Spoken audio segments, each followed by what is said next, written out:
Breaking news here on CBS Sports HQ. Major changes going down in the first round of the NFL draft. All the teams that are highlighted, there are 3 that are involved. You see them there. So it started with the 49ers trading up to land the Dolphins' 3rd overall pick. In return, the Dolphins would get 12, a 3rd-round pick, and 2 first-rounders in 2022 and 23. But wait, there's more. Then came in the Eagles. The Dolphins wanted to trade back up, taking the Eagles' 6th overall pick, giving the Eagles 12, 23, and a 2022 first-round pick. So the 49ers moving up to 3. Could they indeed take a quarterback? Well, it is not necessarily like them, although many believe that is what they'll do. Dating back to 1967, they have only taken 3 quarterbacks in the first round. Let's welcome in our draft expert, Ryan Wilson. You don't have to do trades this week, my friend, in your mock draft. They've already happened for you, as our friend Tommy Tran pointed out here. So let's start with the 49ers, because that began this whole thing. Moving up to 3, your expectations of what they're going to do now.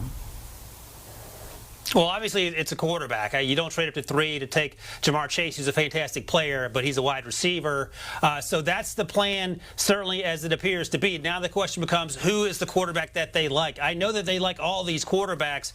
Trevor Lawrence will obviously be gone at number 1. What do the Jets do at number 2? The conventional wisdom among media folk is that Zach Wilson will be that guy, but NFL teams feel differently a lot of times than the media on Twitter do, at least. So that could be up in the air as well. But I would imagine that when the 49ers moved up to 3, it was with the understanding that it could be Zach Wilson, it could be Justin Fields, could be Trey Lance or Mac Jones, based on what the Jets do at number 2. We don't know what's going to happen there, whether the Jets will stay put and roll with Sam Darnold, or whether they'll try to trade down. We'll have to wait and see on that. But for the 49ers, it's going to be a quarterback. So which one is it going to be? The good news about playing for Kyle Shanahan, all those names we just saw, they fit Kyle Shanahan's system, because he's a fantastic coach. He finds a way to get the most out of his players. If it's, say, a Justin Fields or even a Trey Lance, it feels sort of high for Trey Lance, let's say it is, we know that can work, because we saw back in 2012 when the football team took RG3, Kyle Shanahan was the OC. RG3 had a fantastic rookie campaign until he got injured, and that derailed his career,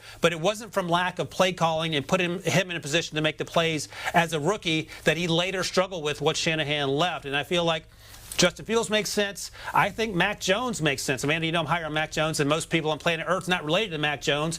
But if he went number 3 overall, I could certainly see that happening.